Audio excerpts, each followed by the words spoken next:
Okay, this is the 29th of October, 1999, and we're in Fort Mitchell, Kentucky, and it's Victoria Ekegren interviewing, and we have Newman Miller, or is it Ray? Which one? Newman Ray. Newman Ray Milner from the 714th with us.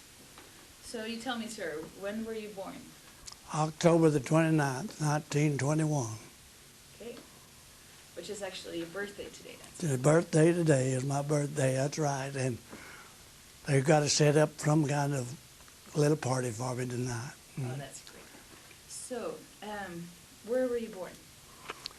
I was born in Waynesville, North Carolina, at Haywood County Hospital in October, as I say, 29th, 1921.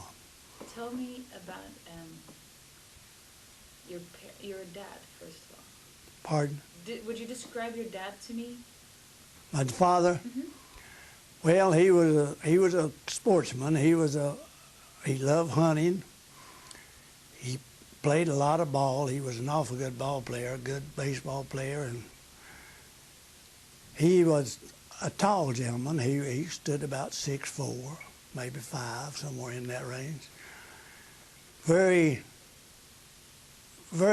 easygoing. He wasn't uptight or anything. He was very easygoing. And I guess the best thing I could say was he loved every one of us. He didn't cut no corners on any of us. He loved us all. So how about your mother? What did your dad do for a living, first of all? Well, he worked at Champion Paper and Fiber Company there in Canton, North Carolina. Right now, they've sold out to the employees now. It was Champion Paper and Fiber when he worked there, but right there they've sold out to the employees, and they call it the different name. It has a different name now, but he was a paper maker, yeah, paper maker. Okay. And tell me about your mother. Well, Mom was a easygoing lady. She's a little country girl. Back in her younger days, before I knew her, of course, she told me these things a lot. She sat around and tell us about it. Her father was a peddler. Peddled eggs, chickens, butter, apples, a lot of stuff from the farm, you know. And she went with him about every time in a buggy. They had a buggy in Lake Junaluska you might have ever heard of Lake Junaluska, but that's the Methodist Assembly grounds. And that's where she did most of their peddling. So one week he was out of place and she was going to go. And she got about halfway and turned the buggy over and lost about everything. But she was a lady that, jolly going all the time. She was a highlight of the parties anytime, every time. She talked a lot. I've known her to sit up and talk with neighbors till 2 and 3:30 in the morning, many nights, you know. And she loves to go camping. We'd go camping out at the lake, and one day we were out there camping, and the warden there, he came down and was standing at the swimming pool there watching the kids swimming. And she shoved him in the lake and got him all wet and bothered his clothes on. And the first thing he said when he come out, I thought, oh, I'm going to be mad. But he said, I looked at her and he said, there's no way I could get mad at that lady. Said, I just had to buy her and take it. But she was a wonderful mother, loved us all. She didn't cut no corners either. She was just a mother to us all. Loved children to death. It wasn't unusual for us to have 10 to 15 friends around because there were 10 of us boys and girls. And it wasn't unusual to have 10 or 12 visitors with us. Spend the night with us, sleeping on the floor, anywhere we could find a place to lie down a few minutes. But she was just a wonderful lady, wonderful lady. So tell me, how was it growing up? Would you describe the environment and how the times were back then? You know. Pardon now? Would you describe how it was growing up? Oh, growing up? Well, it's pretty tough.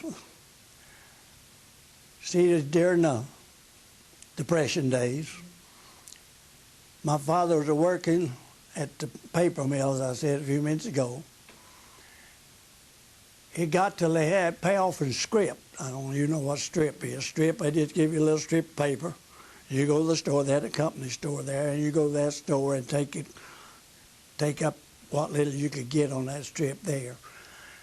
It was tough, and we as a family, as big a family as we were, he did a lot of hunting, and we ate a lot of wild stuff like rabbit, quail, deer, things like that people nowadays don't even pay no attention to at all. But we eat a lot of stuff. I have had cornbread for breakfast. I have ate what they call sawmill gravy 3 times a day. He was tough with 10 kids and him trying to keep us all clothed and keep us in school and keep bread and something on the table for us.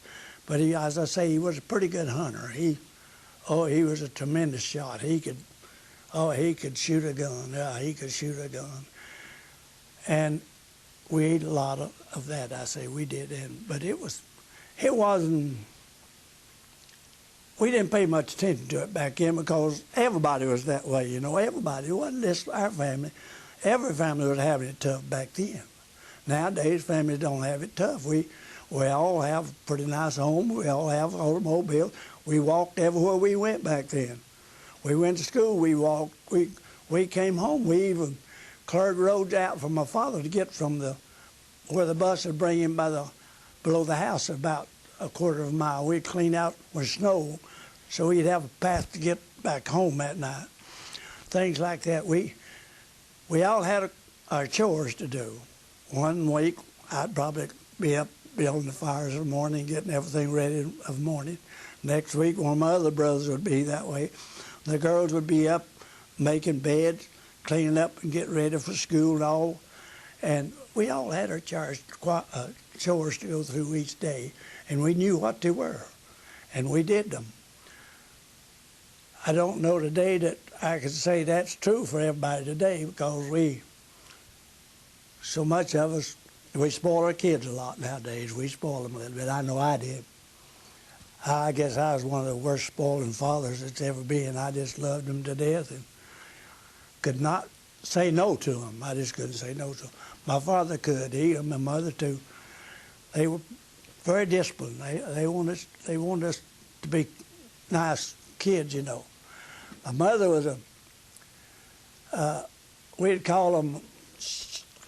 They called her the country nurse. She'd go to homes she'd deliver babies, several babies throughout our community. She's went and doctored a lot of women at night and everything, and they just called her kind of a little doctor in our community like that. Home life was pretty good for the time that we were brought up. How did I know you were born after World War I, but how was your mom and dad affected by World War I? My father was in World War I. Yes, he was. He was over there for, I believe he told me he was over there for about 18 months, or maybe a little longer. But anyway, yeah, he was in that war, and it was kind of tough for him. He was a young man, you know, and he brought up in the country, and he had never been away from home.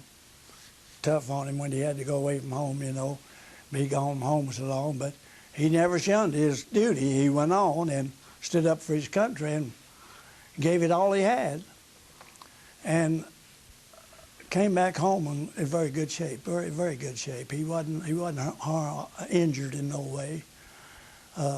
He went through a lot of hard battles, but he came out pretty good. So did he talk about the war at home?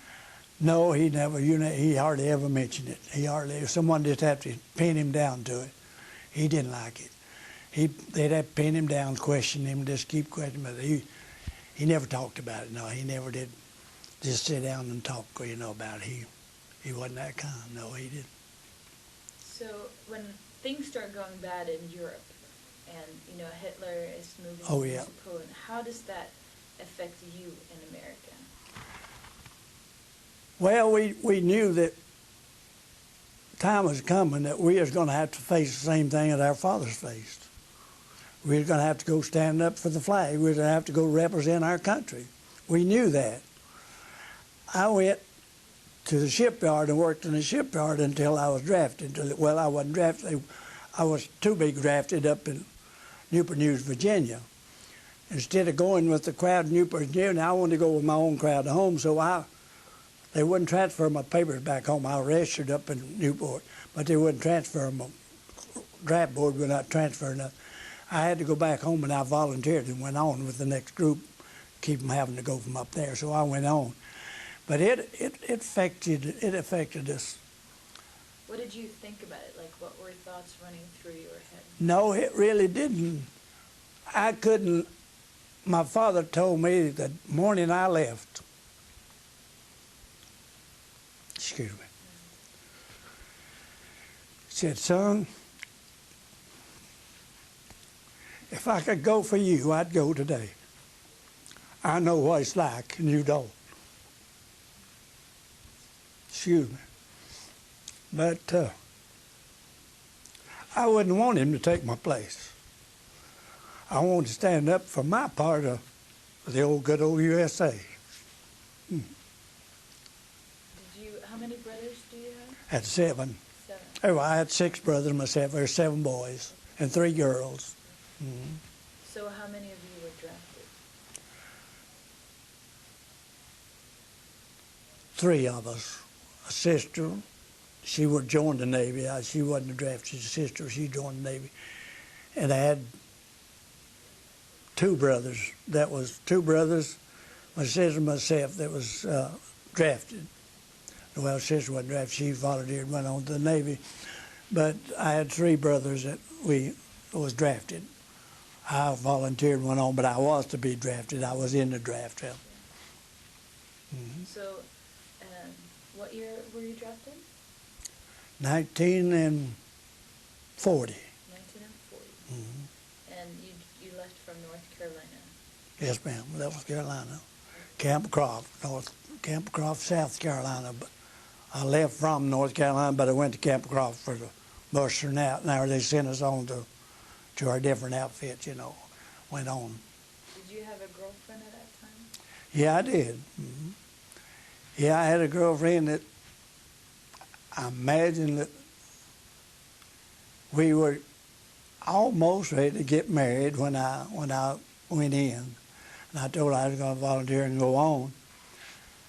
But I didn't. We didn't get married, but I went on. I had a girlfriend, yeah. We was engaged anyway. So, where did you go when you were drafted? Like, where were you sent?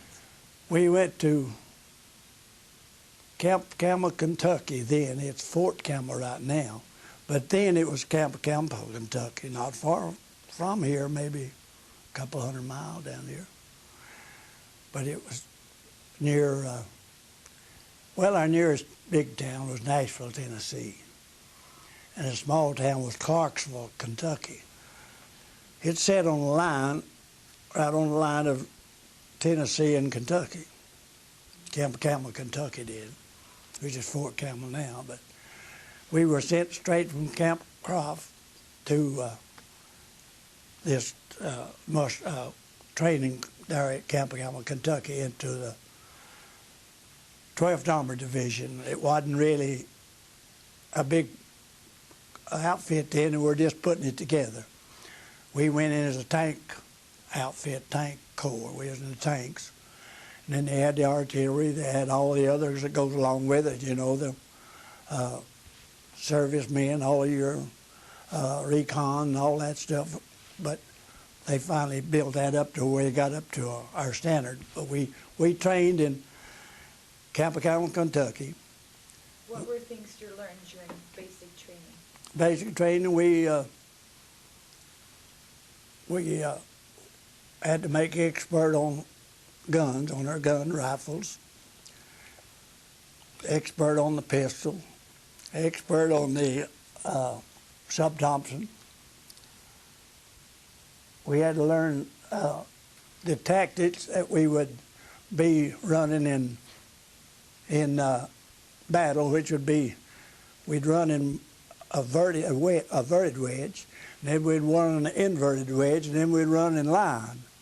Because if you run in a wedge all the time, they could zero in on you. If you run an inverted wedge, they could zero in.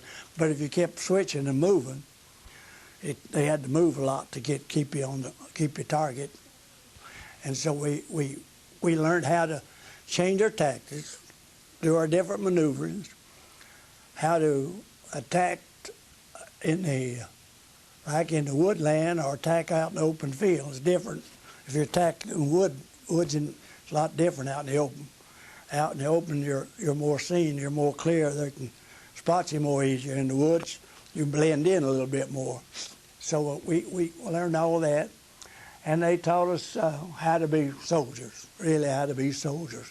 How that we, as Americans, young Americans, would stand up and fight for our flag. Mm. So what people do you remember? Like, who would be a person you'd remember from that time? Remember basic training. In basic training? Well, I remember an old sergeant we had. He was a training sergeant. He wasn't in our outfit. He just sent in there to train us old young boys. He's a tough nut, tough head, big, strong, strong individual. We went out to the firing range. He carried us out in these old big trucks, they call them, I forget what they call them right now, but they took us out there in these trucks, and then that evening after we had our target practice and everything, this old sergeant got up and said, "Now, how many of you boys want to run back to camp?" About 5 miles, a little better, just a little over 5 miles, maybe about 5. It wasn't under 5, it was 5 or a little bit better. So we, myself and the tall fellow that talked with you there a little bit ago, D. Hart, Delaney, another kid from North Carolina that was with us, and a couple more North Carolinians stepped out, and we said, "We'll run with you." We did, and our North Carolina boys the only one that made it. Several more went, but the Carolina boys the only one that made it, because we'd run them old hills back in Carolina, we could make it. But I almost dropped out. I got to where wasn't getting no wind much, but I got my second wind and picked up and went right on there. And he surprised us all. But we hadn't been there maybe a month. But he surprised us all that we could run that far in that short a time, you know. It'd take us out of the morning, we'd run about a mile. But you're at 5 miles, that's a pretty good distance at one time. But we made it. There were 6 of us Carolinians that made it. Do you remember the name of the sergeant? No, I don't. I met him too in New York. But I can't remember his name, but I say he was a fine fellow. He would, on the weekends, he'd loan us money to go to town on. He'd loan us whatever amount we wanted. He'd loan it to us. I mean, not a reasonable amount, you know. And then he'd take it out of our check at the end of the month when we got our paycheck. He was a fine fellow. He's a decent kind of a guy, yeah. You usually think he's rough. Don't get him wrong. He's tough on you. He's rough on you and tough on you. But I mean, he was still a nice guy. He didn't just boot at you and kick at you and fuss at you. He just told you what he wanted, and that's what he meant, you know. He was a pretty nice guy, but I can't remember his name. That's the reason why I had old D.R. He had all that down. He knew them all. We could probably add that later. Mm. So what did you do on the weekends when you had them off? Well, on the weekend we loaded up and headed for Nashville, Tennessee. Grand Ole Opry. You ever heard of that? No. Grand Ole Opry. That was one of the greatest things that, back in our days, we've set up until go off at about 11:45. And the last one that come on about 11:45 would be old Roy Acuff singing the Walrus Cannonball. And he'd end with that, and they'd go off. And we set up till midnight, hear that every night. Then when we got down into Nashville, down Kentucky near Nashville, They took us into Nashville, Tennessee. We'd go to the Grand Ole Opry and stay there until it closed at night. Then we'd go to the skating rink and spend the rest of the night. A lot of us went back to motels, hotel room, but we didn't have no bed. There wasn't. We've crawled up in a chair and wallowed down in chairs and on the sofa and things, slept there at night. Because they filled up. If you didn't get there early, you didn't get a bed nowhere. Just wasn't no room for you. Because there's several little outfits around,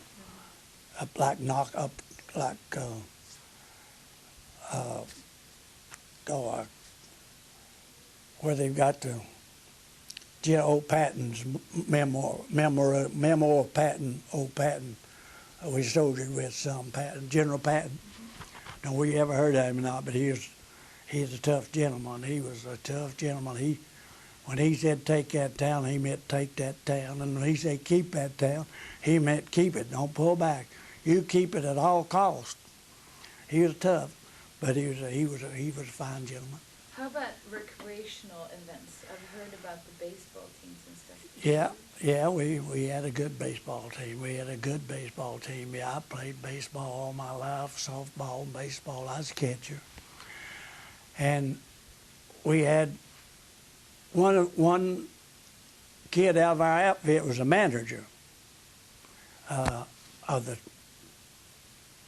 ball team. So me and old Davis, a Davis kid, he was over here from Concord, over near Concord, North Carolina, 6'8", big, strong guy. Me and him and a pitcher, we made the team down there. We played baseball for him, yeah. Had a pretty nice ball club, yeah. What do you think the baseball teams and the other sports meant for the, just soldiers as a group, just doing something outside of... Well, it kind of took our mind off of home, took our mind off of maybe our drills that we have got to go through. Our sergeant maybe give us a little rough time that day, and it'd take your mind. It would be good to take your mind off of the rough week maybe coming ahead for you. It's on Saturday. We play mostly on Saturdays. And it kind of give you a little break from thinking of what's coming up this Monday or follow through the week, It was a help to us, I think. And just being together as a team, we learned to work together as a team. And that was a great thing in the service. Learned to work. We had 5-man tank crews, and you had to learn to work with each individual.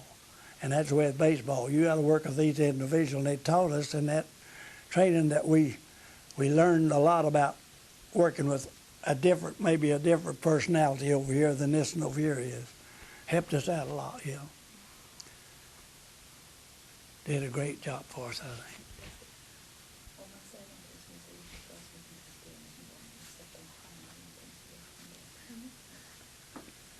Okay. So how about practical jokes? I've heard mercy. stories too. Ooh, that went on for hours. That went on to early hours in the morning. Practical joke, yeah, man. Yeah. They could tell some of them, some of them are unbelievable. What would be one that stands out? Well, there's several, I guess, but I don't know that I could pick out one right quick that stand out a joke. I never was a guy that would like to fool around with these little old jokes. A lot of them a little too nasty, and a lot of them a little too inquisitive, and I kind of stayed away from them. But we had practical jokers there that would really set you on fire. They'd really stand you on your ears. But I don't believe I could pick one out right now just offhand. Okay, if you think of one, we'll come back to it later, Jim. All right. Maybe after. Okay, so after Camp Campbell, who was your general at that time? Who was in charge of the 12th Armored? 12th Armored, General Brewer. General Brewer. What do you remember about him? Well, General Brewer was we'd have pass inspection, pass and review. We'd all be standing at attention and everything, the whole division. He'd come through on his back of his Jeep standing up, and and he'd be called passing review. He was reviewing his soldiers, you know. And he was a very intelligent man. Seemed to know the Army tactics pretty well. He really knew tank. I believe he knew the tank business pretty good. I think he was a great tank man. A lot of them, I don't guess it really had the training in tanks like he had, but he had it. He had it at Fort Knox. That's why I tried to think of it a moment ago. We used to come to Fort Knox a lot too from down there at from Camp Camel. But he was a strong, big, strong guy too. He was a very healthy-looking gentleman, and seemed to love the Army. Seemed to love the Army. I believe he had a great love for the Army. Really, I believe it made you feel like he did anyway. Mm. So, what exactly were you trained to do? What would be your task in the war?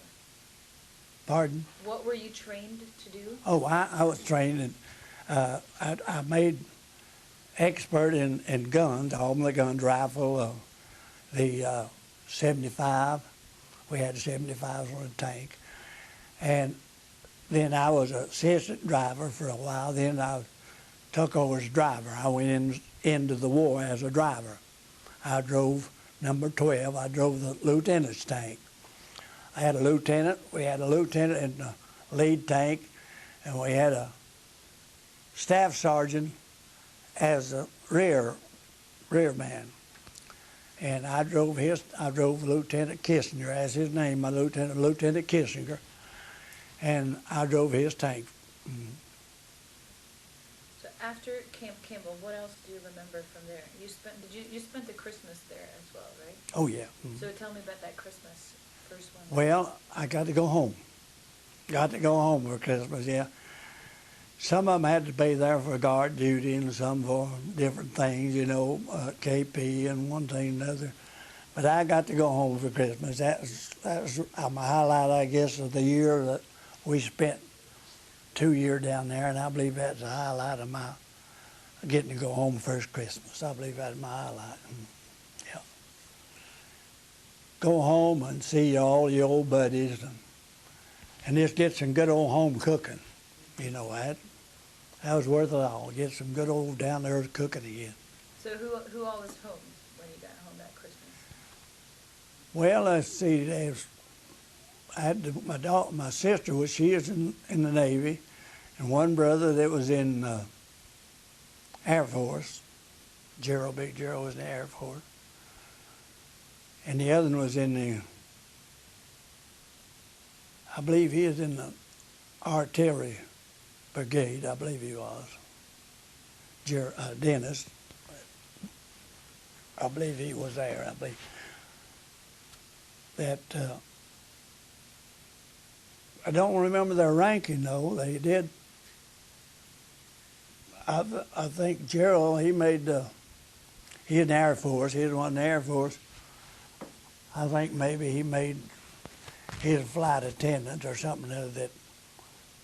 He was on one of the bombers and one of them, and maybe as an observer, I don't remember what it was, but he was in the Air Force. And then my sister, I say, she was in the Navy, and I was in the tank corps.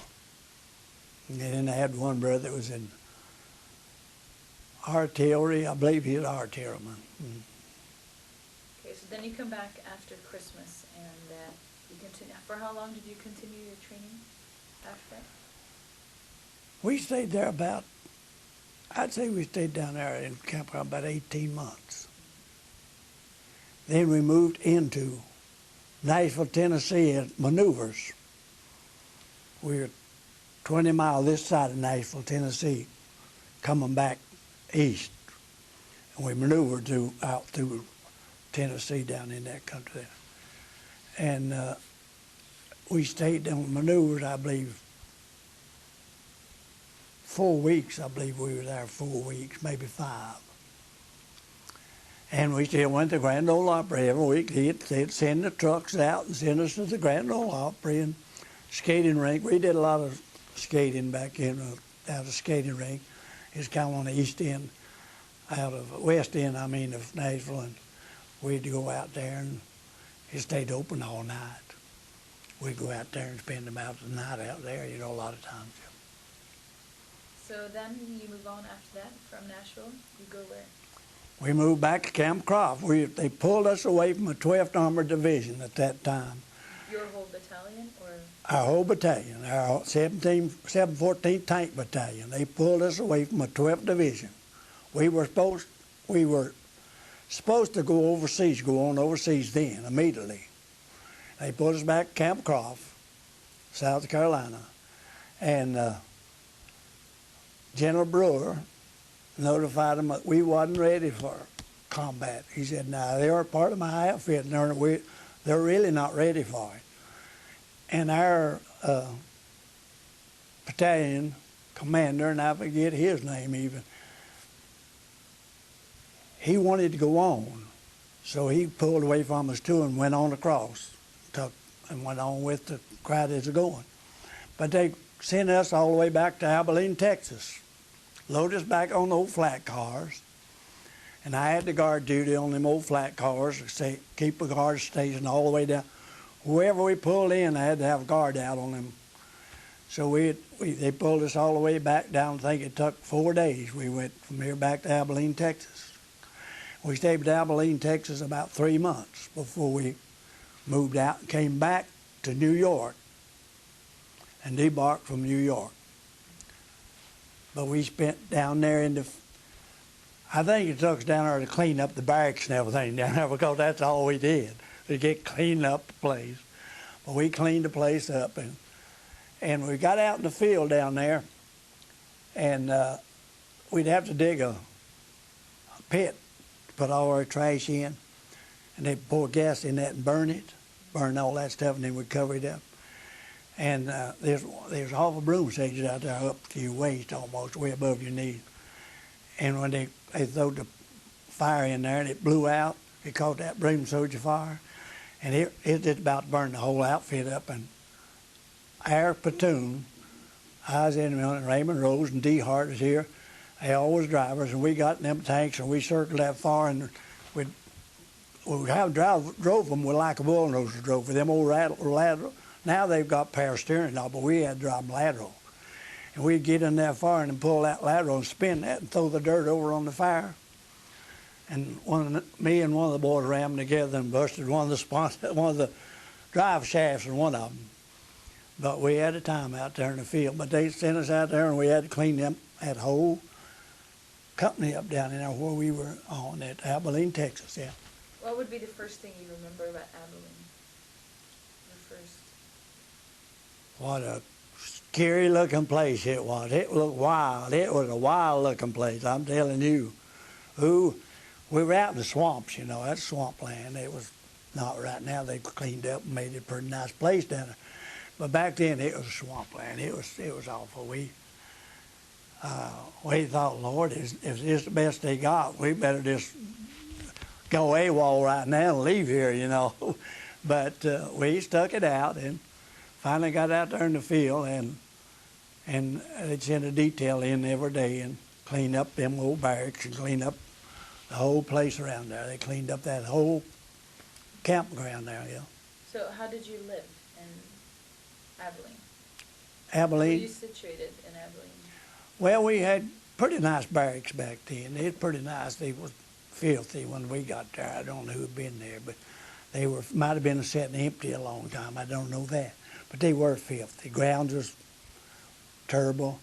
We cut the lawn. We cleaned up the walkways. And they were board walkways. Most of them were going to our mess hall and everything with board walks made. And we, it was pretty tough that first couple of weeks down there. It was pretty tough, I'll tell you it was. How many people were you to every barrack? In the barrack we had about 30. See, about 30 in, double-decker. We had 2 rows on each side, and then the hallway down through the middle. We had double-deck over here and double-deck over here. And there's I think about 30 of us in the barracks, yeah. Would you briefly just describe like a day, from when you wake up and stuff, like what was the routine like? the routine daily work.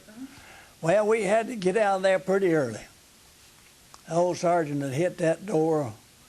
He was our platoon sergeant, Sergeant Ward Dodge. He'd hit that door, and all right, let's go. All the soldiers hit the deck, and we'd come out there. We had to make up our beds immediately, clean up our locker, and put everything in good order before they let us go. And then there'd be mess call. We'd all go to the mess hall, have our breakfast.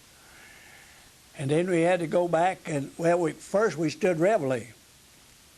All jumped out when he said, get out here. We stood reveille, and they called the roll and see if we was all there. And then we went back in and had our lunch, breakfast, I mean.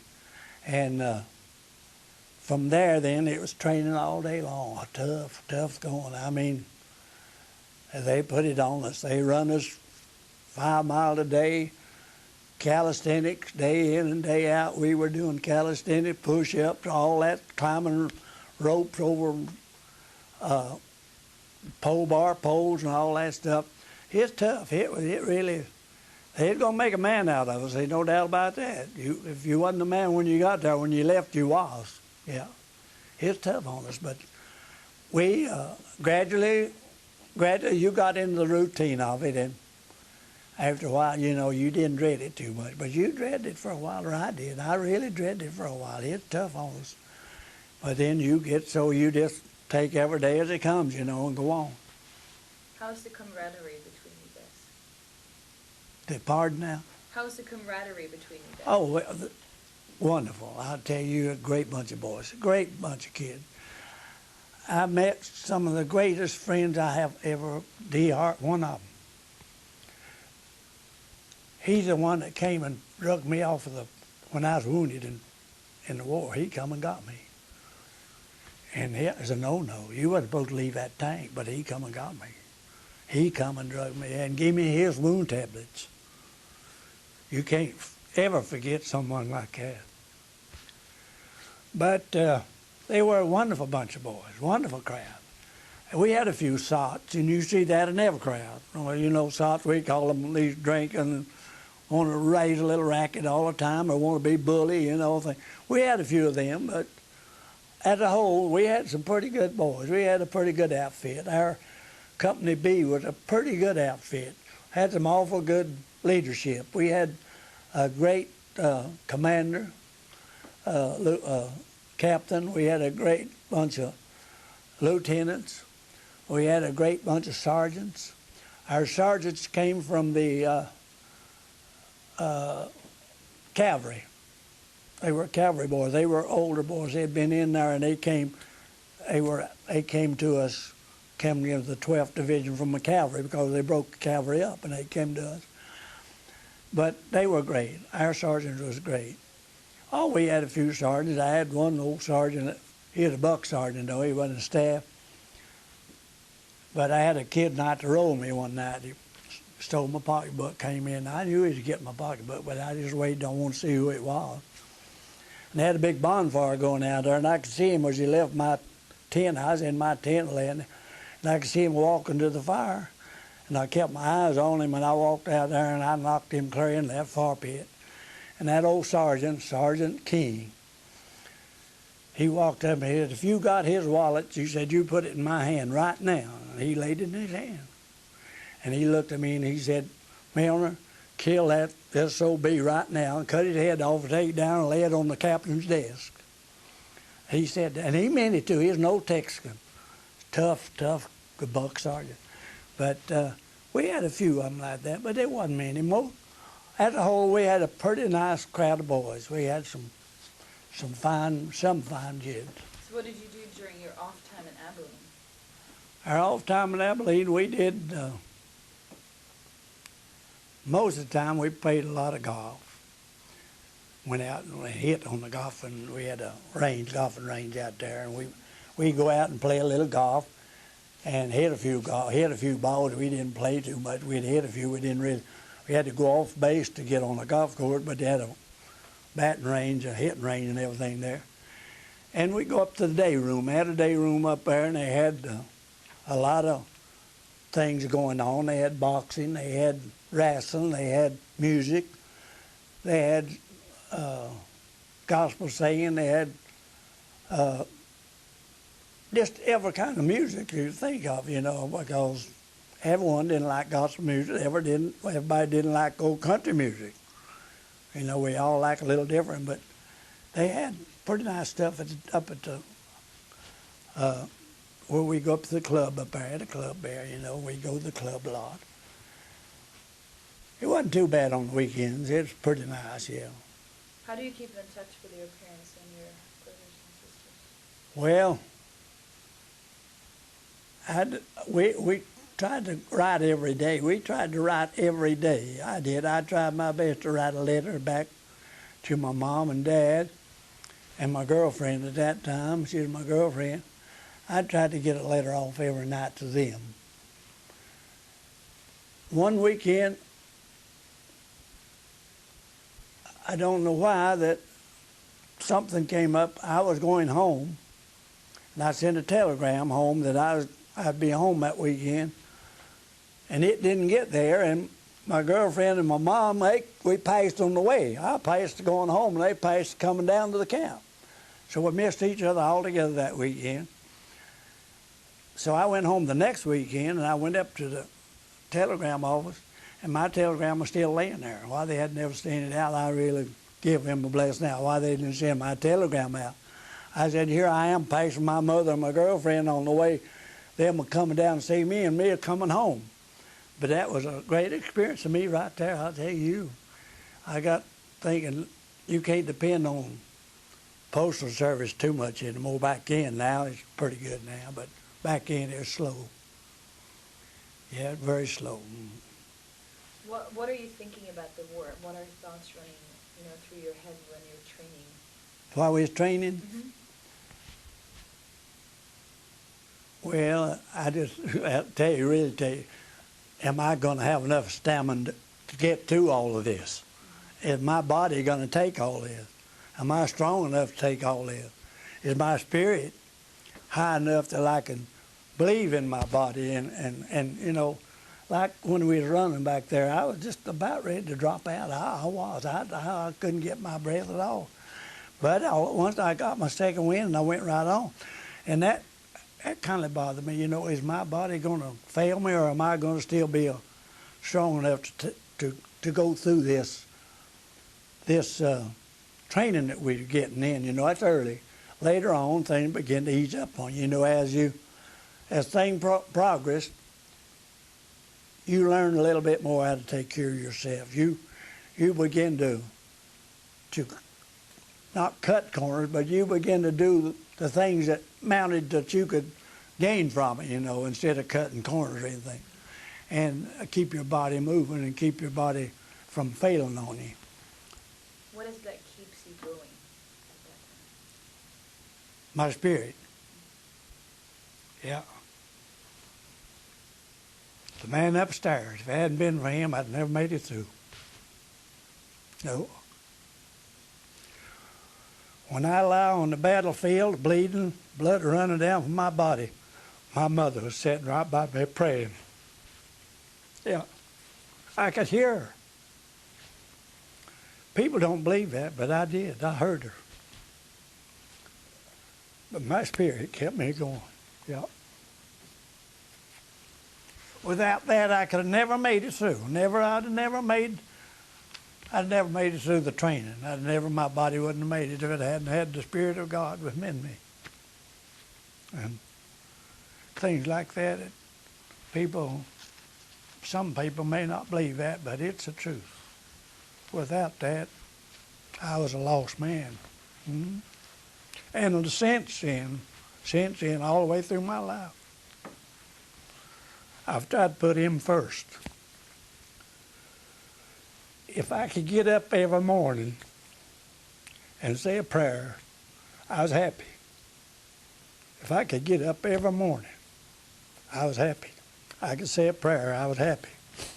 I felt I could make the day without any harm or any hardships if I could wake up every morning still having that spirit within me to talk to my Lord. Yeah. I think I'll have one.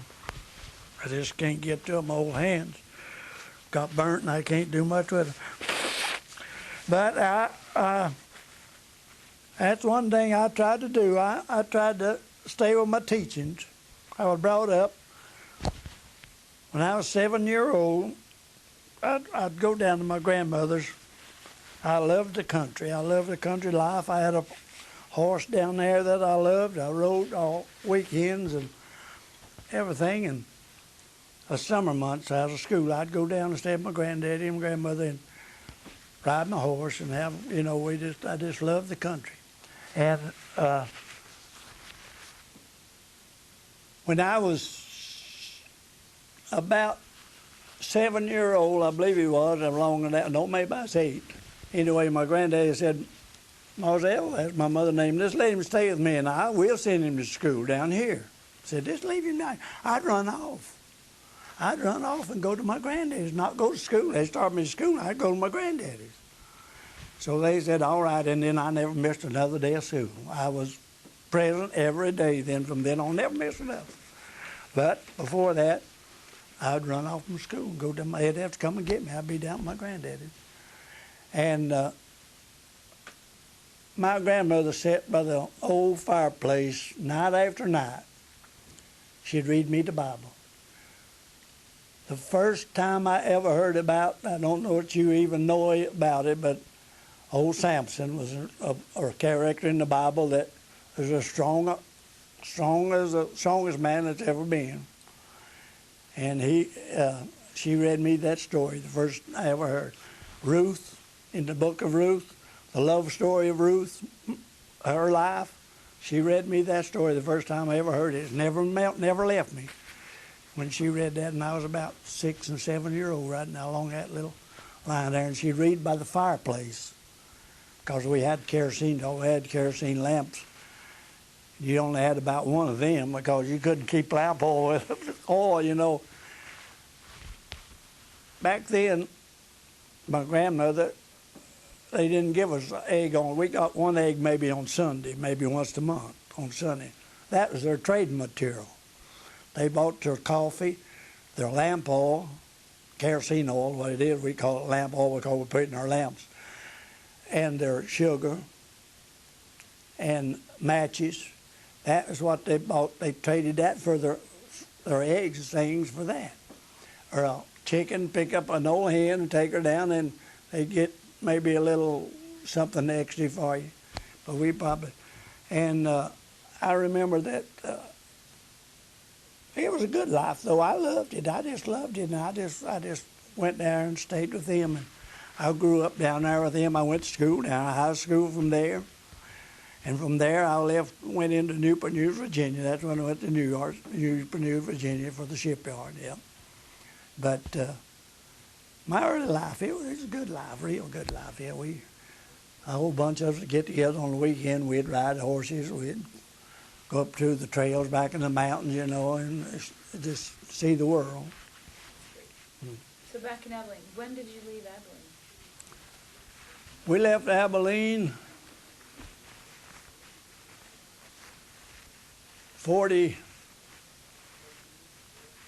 I went in, 1940 instead of 41 because we left Abilene in 41 and came to maneuvering in 41. And when we left Abilene, we came to maneuvers in 41 and we stayed there. That was about, I guess it was in the spring of the year. I know apples and maybe, I just can't remember the exact date we left Abilene, but it's somewhere in around, I believe, May. In May, I believe, and that's when we came to maneuvers out of Abilene to Nashville, Tennessee, the other side of Nashville, Tennessee, maneuvered. Well, we stayed there about 5 weeks, and then we went to Camp Croft. And from there, they sent us to Camp Croft, yeah, as I was stated a few minutes ago. Okay. And then Abilene to Camp Croft, and then from Camp Croft where? We went back to Abilene again? No, we went to Abilene from Camp Croft Okay. to Abilene, Abilene. Did you go to New York? New York, And how did you go to New York? by train. By train. And how was the train run? Oh, it wasn't bad. They had us, those coaches, you know, we had our dining room and we had our bunks. We had it, and we was on the road about 8 or 9 days because we'd have to switch and hold off other trains that coming through, you know. We'd have to clear the line for them to get through. So it took quite a time. I remember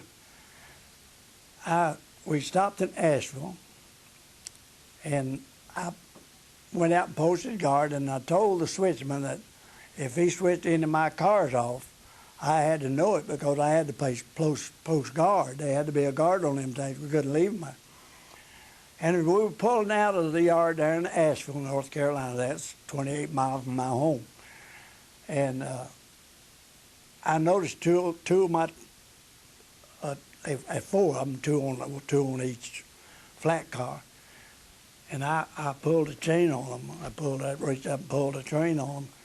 And the watchman called him on his little walkie-talkie, and he said he'd stop in the next station and put me on a train and put my guards on the train and send them back. So that's what I did. We stopped at the next station, and I put two boys on and sent them back to guard the guard.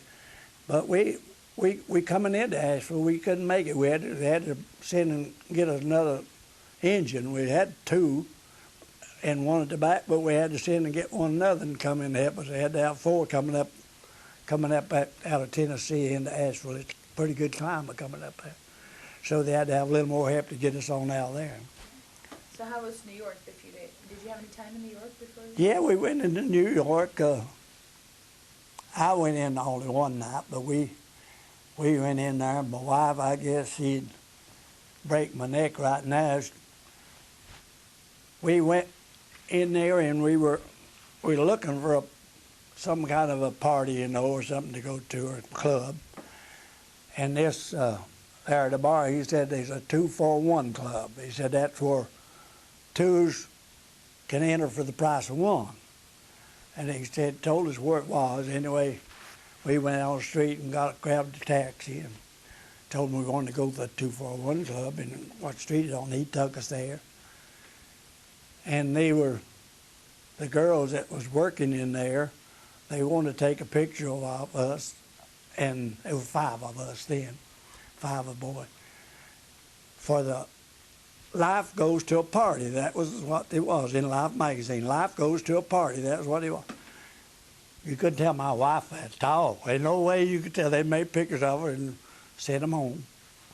But you couldn't tell her that that was all it was, you know. But there wasn't no hanky-panky, really. It was just, they wanted to make that for the magazine, Life Goes to a Party. That's what the title was. But you couldn't tell her that at all. Nobody. She wouldn't believe you? Or? No, she don't believe me yet today even. She said, I don't believe that story at all, but it was the truth. It was definitely the truth. We didn't know the girls, never seen them before, never seen them since. Wouldn't know their names if it. No, I bet not though. Not one of the 5 could tell you one of the girls' names. But we had a good time there though. They had I guess you heard it, seats around, you know, and music would be playing, and you'd sit down. One that didn't have a seat had to drop out. They'd move that chair and they'd keep it going, you know.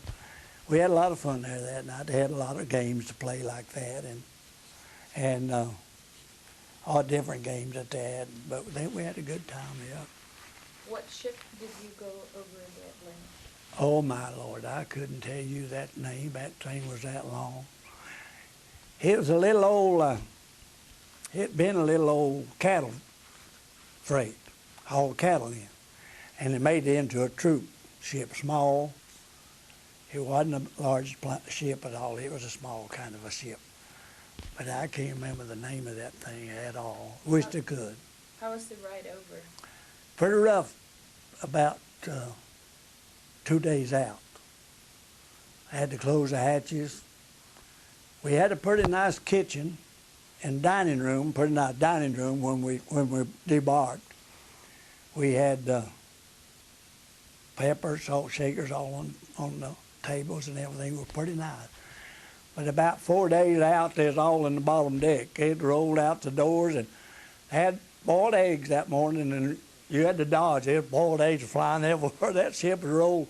It rolled way over here, and that prop would come out, ooh, and then it'd go back, you know. And there were eggs all over that place, you know. And we had a bunch of colored up in the front of the bow of the truck, of the little old thing. And they couldn't even lay in their bed. They had to sleep on the floor and piled up down. They'd roll them out on the floor. It was terrible about 3 days out.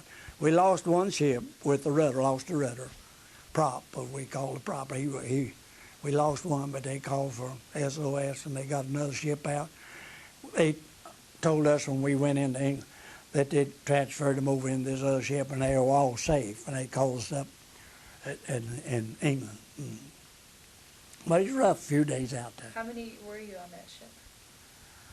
I guess on that one ship, it about, 2,000 of us. So how was the mood among the men? Movement? Mood, oh. Yeah. Well, it's jolly starting off, you know. But you got out there a little ways, and you know, most of us hanging over the side, you know, and down in the war bases and everything. It got pretty bad. But then when it smoothed down, it quietened down. We had a pretty nice ride. Then they played a lot of blackjack, a lot of poker, a lot of cards, played a lot of pinochle and stuff like that. We played a lot of games then from then on in. We thought we were going to land in Le Havre, France, but they derailed us about 2 days out to go into England. So we went in at England Harbor and to the barracks. I forget the barracks they called it too there, and we went in there and we went out on the range from there. We stayed there about 3 weeks. Zeroed in our guns, got our guns all set and everything before we crossed the channel. How were you perceived by the Englishmen? Well, I wish you hadn't asked me that. They were pretty nice people. I mean, some of them were really nice, but some of them seemed to hate us. I hate to say that. Some of them just didn't like us. Why do you think that was? I don't know why. I can't explain it. I've asked them. I've asked a couple of them, and they said, "Oh, we think the world of you." But some of them just didn't like us. Some of them snarled their nose up when we came off of the plane.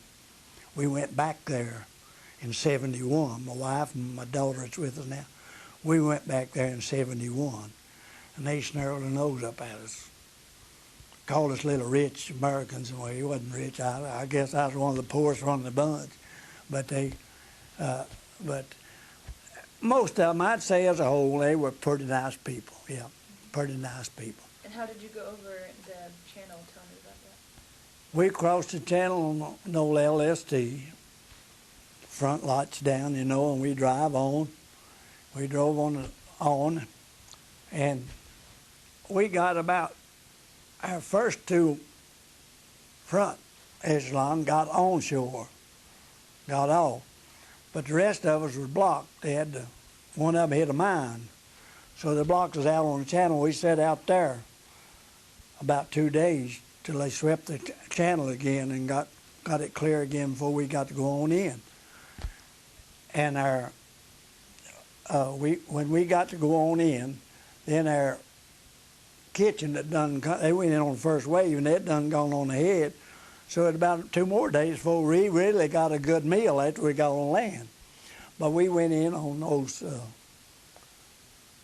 little thing LSDs, yeah, and we made it pretty good. We had to come off in the water, you know, and we had to come out of the water. And I remember I had a little problem because the ones in front of me had dug out a pretty good little route. So I had to change position. The lieutenant said, we tried it about twice and we couldn't get up to break over to get it down. He said, move over about 20 feet. So I did. We went right on out. But we made it pretty good at going in. Mm-hmm. So how did you get ashore? Like, you How do we get ashore? They let the front end of them things down, and we drove off. The water was up over the tracks and all. We was in about maybe 4 foot or 5 foot of water. Drive the tank. Right, I drove that. We drove off. They didn't allow nobody but the driver on them. It's the driver one that drove them off. The others, they sent them over on a troop ship. Instead of these old LSD, this the driver and the commander. There's 2 of us that went with each tank. The commander of the tank and the driver. So how did it feel to be on French land? How did it feel to be that close to the war? Yeah, you begin to wonder right there. Your mind begin to wander away a little bit. Did I get the training that I needed back there in Camp Campbell or on maneuvers or at Abilene? Did I get the training that's going to uphold me, or it's going to maybe keep me on my feet?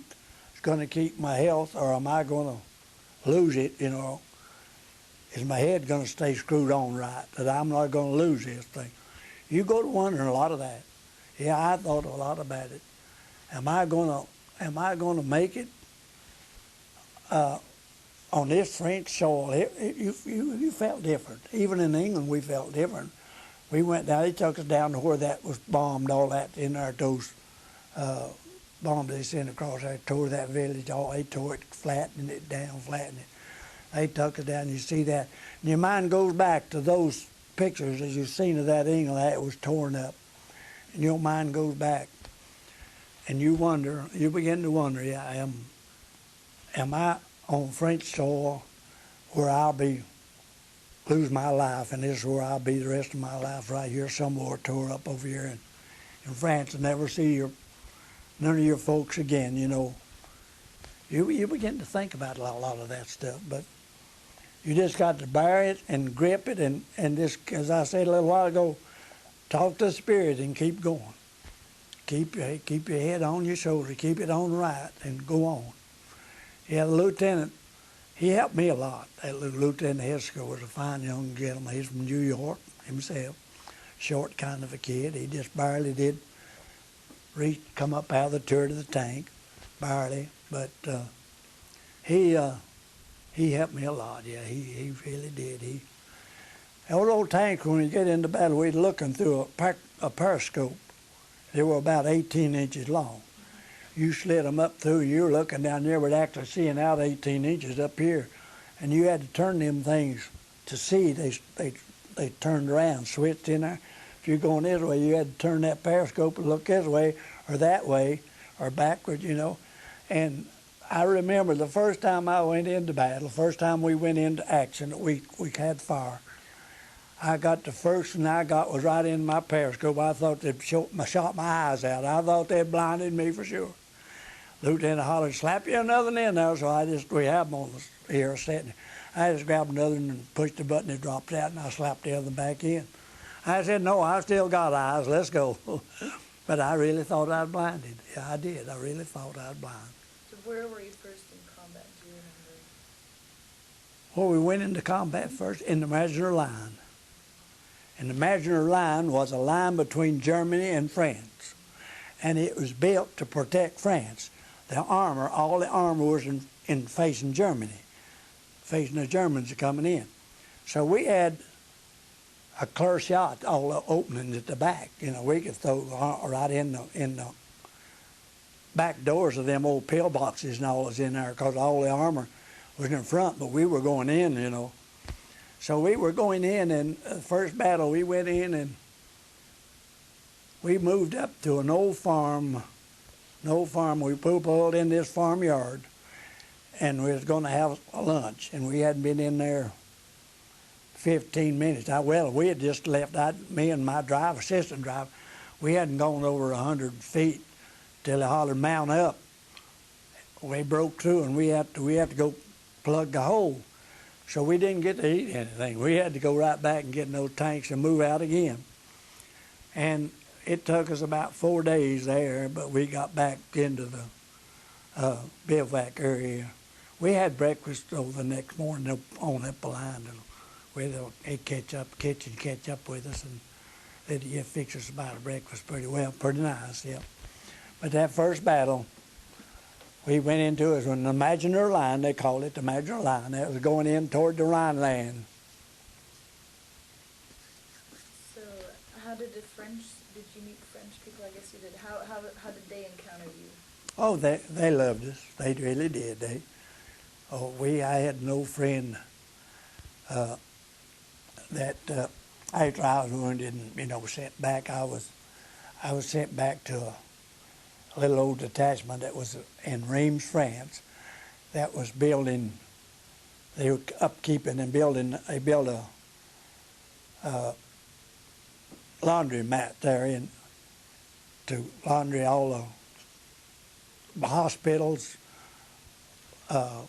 linen and all their towels and everything. They were building that, and I was sent back there, and they with them. And I didn't go out on a work crew. I went there, and he put me on the mail as a mail boy. He gave me a little old Jeep, and I'd go out and carry the mail in and bring the mail back each day. So I wasn't really in for then about I guess 10, 15 days later, our captain was called out, and they sent a lieutenant in, and he sent me out on the crew, and they were sending me out to carry an old 16-foot long iron pipe, carrying their tools, their old big long bucking ranges, as we call them. So I just went in the captain that morning. I told the captain, I said, I can't do this. I said, my left arm was gone about 10. That's the reason why I wasn't back to the front line. My left arm, I took shrapnel, went all the way through my arm and my back, my body, and my arm, part of my arm, and my body, back of my body. And I said, it's getting me down. He said, well, I won't send you back out no more. So he was nice about that. He really treated me right there. And he never did put me on no detail then after that. He did. He really looked after me and took care of me nice. Yeah, he was a fine gentleman, yeah. They liked us, and I went out and met this family. I went to their home, and I met them. They had 2 young girls there. I think they were Polacks. I believe they were now. I believe he told me that they were Polacks or something, but they were 2 young girls there. But they were just as nice to us as they could be. And one day they asked us to come back on, me and old D Hart, we always stayed together. They asked us to come back for a luncheon. And we went back, and they had a dishpan full of French fries and chicken. And we had and wine, they had a bottle of wine on every end of us, But they were nice. They really treated us nice. Yeah, Frenchmen, I'd say you had some, that maybe snarl at you, but I think you were a little bit better than the Englishmen to us. I think they were, to me, my own now. I'm not talking for the whole outfit. I'm speaking for my own individual. I believe that they were a little bit nicer to us than the English were. I believe they were. How was your first Christmas? Tough. Yeah, at Christmas you could look back home and see that old tree blooming, just shining, and that star, that angel up there just blooming out. See all those presents on that tree, and Mom and Dad sitting over there, and my dad loved Christmas. He loved, if it was any day in the year, he loved it was Christmas. And he'd start buying presents 6 months early, and he'd hide them around. He had them hid all over the house. And Christmas Eve, he'd go out and he'd come back in a few minutes, and he'd hand one of us a present. He'd be gone a few minutes, he'd come back, he'd hand another present. And I missed that, terrible, I missed that. Oh, he was just beaming, his face was just blooming. Christmas time, he really loved Christmas time. Kids, he loved kids too, and he'd buy presents and keep them hid for us till Christmas Eve, and then he would go bringing them out. So how did you celebrate Christmas overseas? I don't. Christmas Day, I believe they gave us a Christmas dinner. I was in Reims, France at that time, Reims. And they gave us Christmas dinner. We was out we were living, then I just mustered back in this place. It was a little old ball field there in Reims, France, and we're living in tents. We were living in tents then. And our mess hall was in a tent. They fixed lunch out in a tent. And I remember that we went out for lunch there, and then we went up to a bar there, up the road there. We didn't stay in there long. We didn't even have a drink while we were there. We just went up there. A lot of the boys went there, and we just went by to see if any of them were there, I think. But we had a pretty fair Christmas there, and they had a regular Christmas dinner for us and all. They tried to show us a little Christmas, you know. Tried to let us have a little Christmas. But I wasn't with my outfit then. I'd been hurt, wounded, and sent back, and I was in this little detachment then. So when were you wounded? Like in what combat? I was wounded we was going into Hurlesham, going out of France, which was a lot of Weilers up through there. Etweiler, Titweiler. Etweiler, I mentioned that, didn't I? A lot of little Weilers up through little towns, and they weren't Weilers. We was going in toward Hurlesham, and we'd gone up on this hill that we went up and went over on the forward slope with the big ridges set up fire for the infantry as they come over. But they were throwing so much large stuff, big stuff, artillery stuff in on them, just killing out our infantrymen, just like they killed them just like flies, just falling. So they said back off. Well, we backed off a reverse slope with the hill back, and then they throwed everything over so the infantry could go in and dig in and set up and hold, so we'd hold. But we had it pretty rough that day.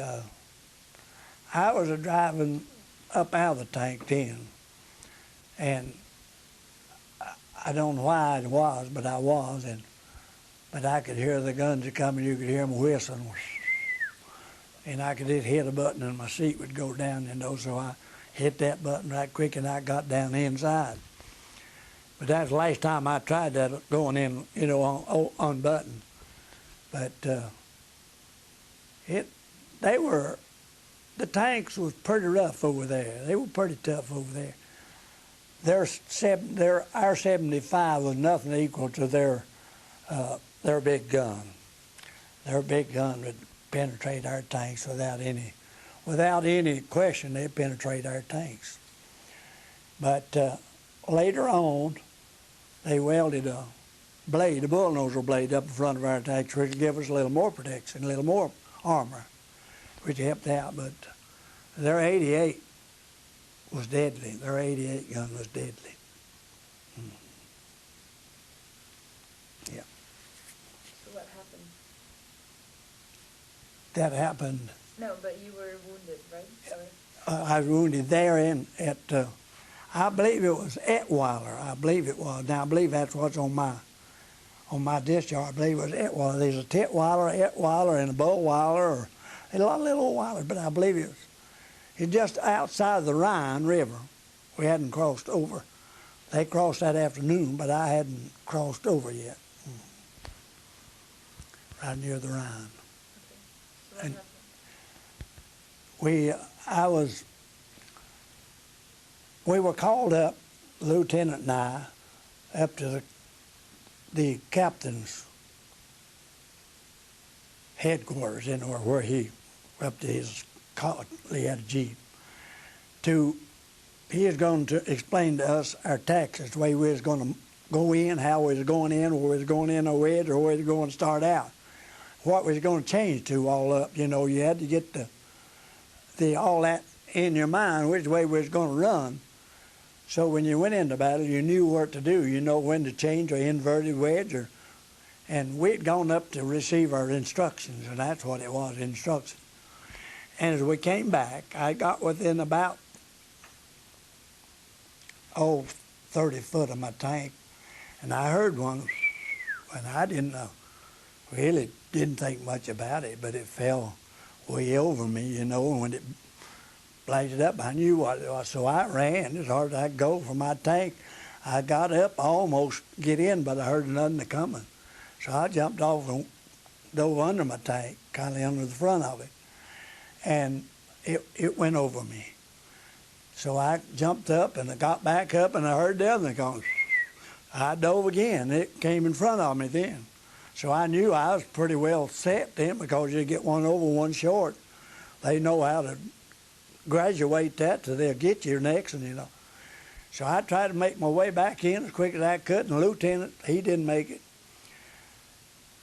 And I got in, and he was coming up from my back, and he had to wait till that bursted. It bursted right under us. And then he got in, and then the next one come right in with us.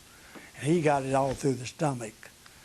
And that shrapnel went around the turret, came back around and it got the gunner. It got the gunner as it went through him here and came out over here. And it went around that turret and came around and got the assistant driver and fell right down on the sponson of my feet there. They carried it around in the kitchen truck for a long time. Sergeant Arnold was telling me, that was our first Sergeant Arnold. He used to tell me that when we was in New York.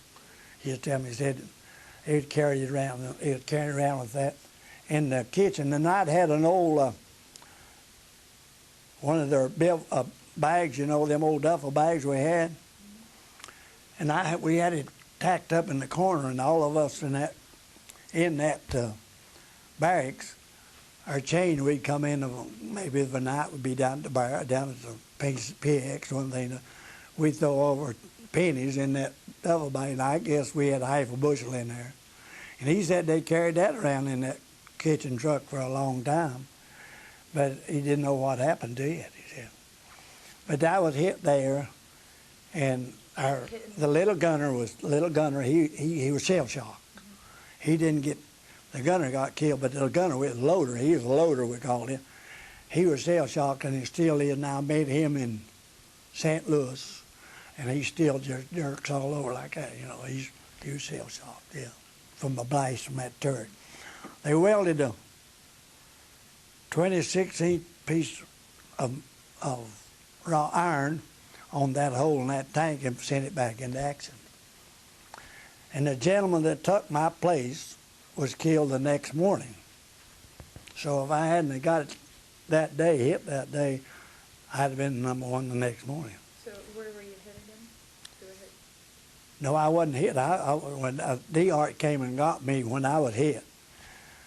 When I was hit, D-Hart came running out there and he got me out, and he took me to his tank and laid me down behind his tank and gave me his wound tablets. And he called the medics. And they came up, and they had a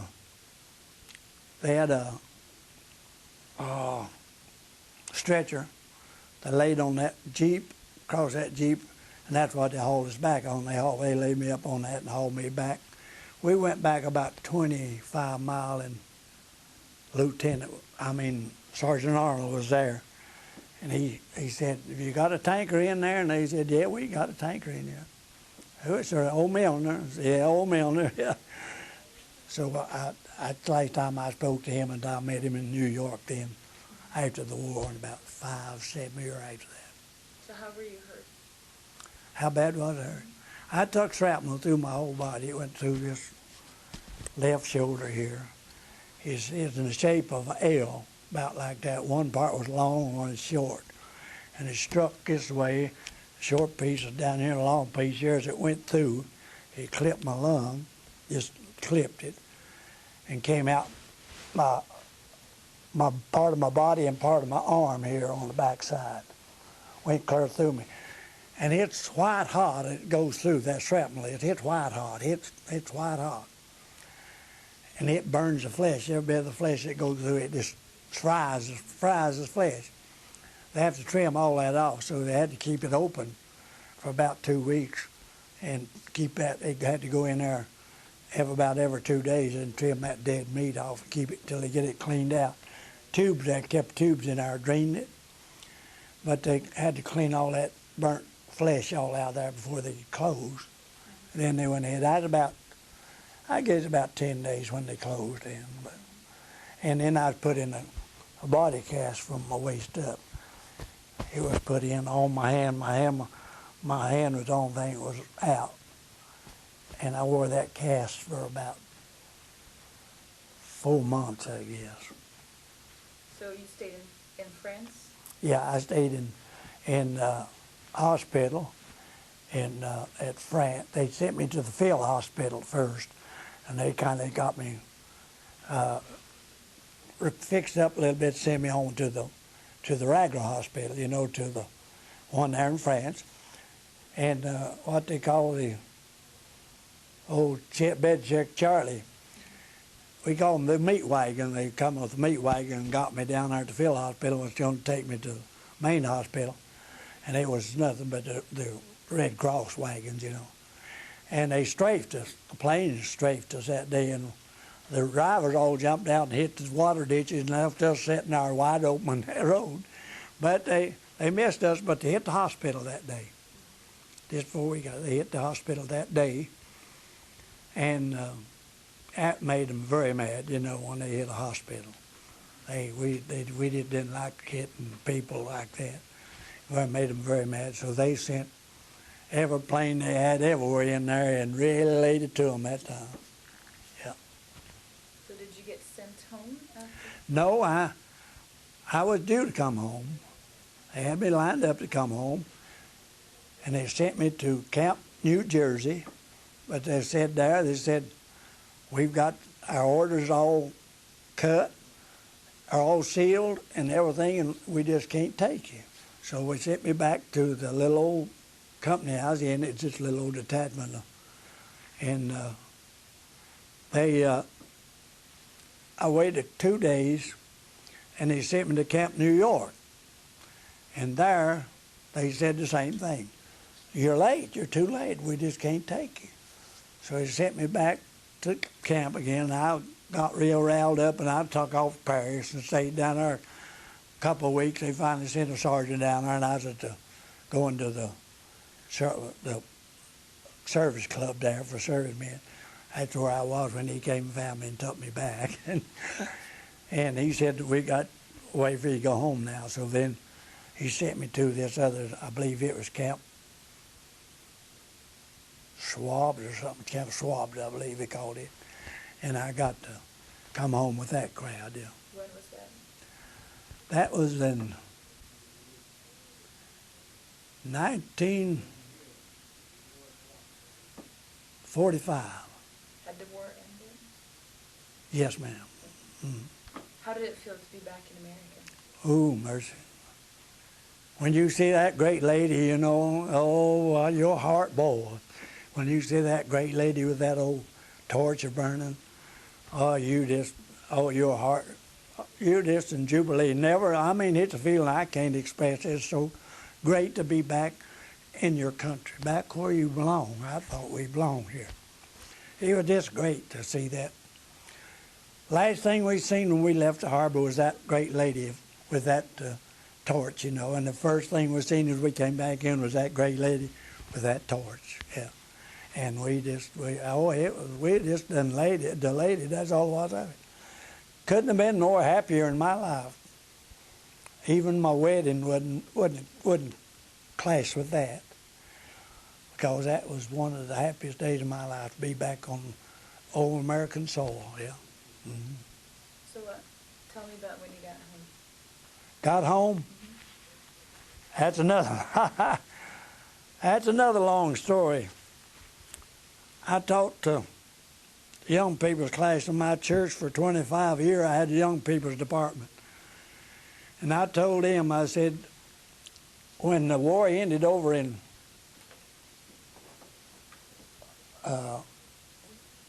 one of these last little wars they had over there in the deserts over there in Desert Storm.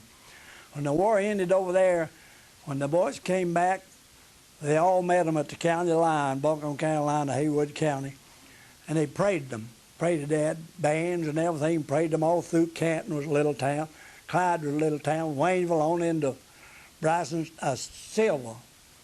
paraded them all the way in there, and they were giving them ice cream and cones and sandwiches and everything as they marched on and playing all the time. But I said, young'uns, I'm going to tell you my glory that I got when I came home. I rode a trailway bus to Lake Junaluska, got off at 6 o'clock in the morning, walked 3 miles to my wife's home. No one passed me, or I seen no one. And I said, that's a celebration I got. First day, New Year's Day of 1946. Yeah, I landed back at my home New Year's Day. I was about 7 o'clock when I got to my wife's home, because I had to walk about 3 miles. Got off a trailway bus there. And I said, that's the way the world's changed since then. Now, I mean, I don't regret them boys, no, not one bit. They deserve the glory they got, and more. I think they deserve everything that they got. And maybe time has changed so, you know, that there wasn't many automobiles back in 46. There wasn't too many automobiles around our community. Now everybody in the family's got an automobile now. If you got 4 kids, you got 6 cars. You got 1 wife, 1 and 4 kids got automobile. That's just the way it is. That's the way of life right now.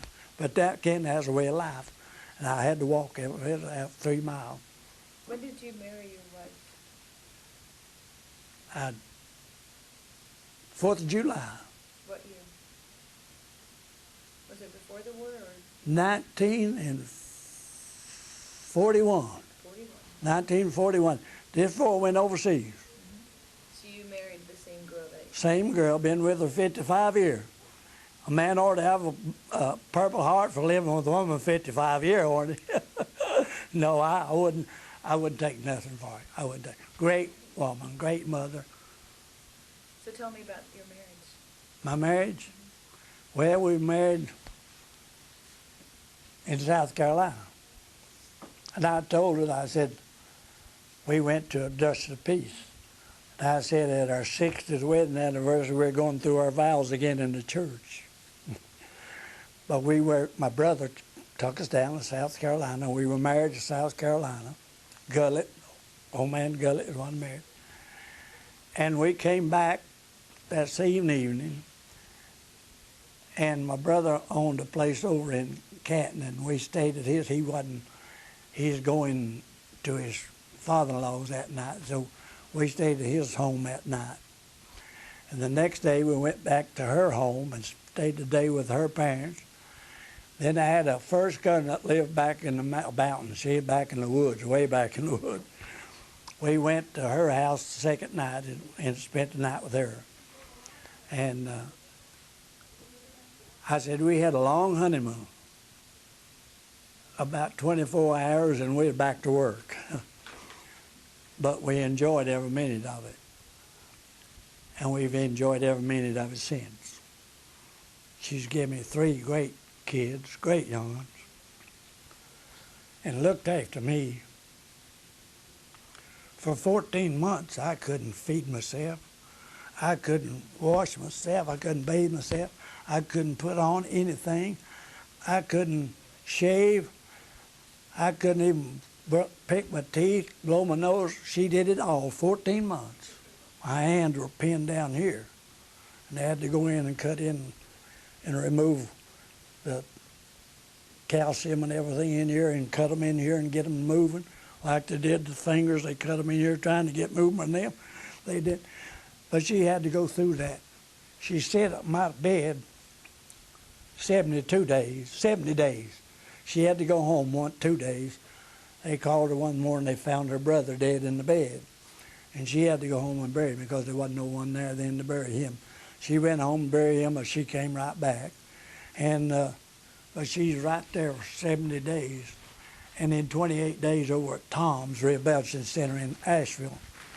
She stayed over there every day. She fed me. She done, well, there they gave me a bath and kindly, but she had to beg him to do it then. But he was afraid of me. They said they'd never had a burnt patient there. And they wouldn't put me in a little chair and take a little sprinkle and sprinkle me a little bit, you know. Wouldn't even pat me off, you know. It let me dry this drought. But we made it through. But she is, I don't guess that I could have, nowhere in this world, France, Germany, England, and over, found a woman that stuck by me like this girl has. How long have you been members of the 12th Armored Division? How long have we been a member? Well, I've been a member since we went 12 years in a row straight. I had TB. D. Hart did too. I had TB and he had TB when we came back from service. We broke down with TB. Well, I spent 2 years in the hospital and he had to have a lung removed. I didn't have to have it. I took my mouth. I took BCA and INH, but he had to have his, was too far gone. But we have we've done pretty good, I think. You said how long had it been? Did you say since I? What was it? What was the first year you joined the? Let's see. Well, first year I joined this year was in 1956, I believe it was. Well, I believe it's 10 years after I come home. What has this association meant for you? Oh, I guess that's a highlight of our adult life anyway, and our adult life, going back and meeting the boys and being associated with their families and meeting their families, and it's just been, and then having a lot of them to come visit you, come your home, visit you at home. I had a lot of them. One of the old sergeants, there's two of them, came to my home and visited with me. We took them out we got a place at the lake. We took them out to the lake and just let them take over out there. And we went back home. I was working at the mill, Champion then. So we went back and we just let them take out. We had everything there for them and they just enjoyed everything out there. But it's been a great thing just to belong to this 12th Armored Division Association. Wonderful a group of people. You knew your company pretty good. You knew your boys in your company. We had 3 platoons that had 5 tanks and 5 persons in the tank, and then we had the maintenance group, then we had the personnel group, had your kitchen group, and all that. But to meet, you got pretty well acquainted with them, but to come back and meet and join in with these other and be a part of such a great association as this has been, it's I believe, one of the highlights of our life. Mm-hmm. Yeah. Do you have any other stories that you want to tell me? Or stories? that I've missed? Or something that stands out that I've just missed asking you? Well, let me see. Yeah, I've got one, I guess. After I was sent back to this little old detachment, I got me and the boys, we went down to the salvage depot there they had down there. We picked us up 6 motorcycles. And I got an old Russian motorcycle, big old thing, bigger than a Harley Davidson. And we got parts and put them back together. And 4 of them was driven by a crankshaft. Mine was driven by a chain. So I went into Reims, France, Paris, from Reims. I was in Reims at that time. I went into Paris one night, one evening, stayed about 2 days and started back, and a little over the thing quit on me on the way back to camp. And a soldier came along with a weapons carrier, and foolish me, I'd had him. I said, would you give me a push? He said, on that thing? I said, yeah, I'll get it rolling. You ease up behind me, and you give me a shove, and let's get to see if we start today. Behold, I thought, if that thing curls a little bit, I'm a goner, I'm a goner. But it happened so that he stayed with me. And that thing caught, and I come on home. And as I went into the chateau, it's gravel. And I turned in, and that thing rode me, and then I rode it, and it rode me a while, and I was skinned all over. I mean, I was skinned all over. But that was the highlight of the end of our motorcycle riding. I did ride one a little later on. My daughter, she had one. She brought it home with her. They went to Nashville, Tennessee, to Grand Ole Opry. That's where they all went. Down there at the campground, they took everything, my camper and everything we had down there, my truck and all. And they brought both of them had a motorcycle. They brought them. And behold, to me, I wanted to ride that thing back to Charlotte. And I got right in the edge of town. I was only about 3 miles from her house. And a cop pulled me over. I didn't have my light on. I had stopped at a station out there and carried off to get some gas.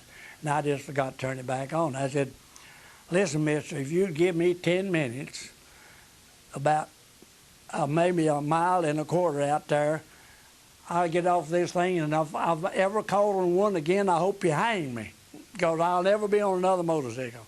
And I've never bothered another motorcycle. Don't like them, don't care for them, and it beat my eyes out. It beat me to death. I stopped at a little station to get me a drink and let the thing tumble over on me, and I like never got it back up, you know. That arm wasn't too good then, but it's getting better now. They had to remove that scar and all, but it's still better. But that was, I guess that's my story. I said, please, if you just let me get to my daughters right out there, I'll never be on another motorcycle as long as I live. Yeah. Thank you. Well, thank you, girls. I'm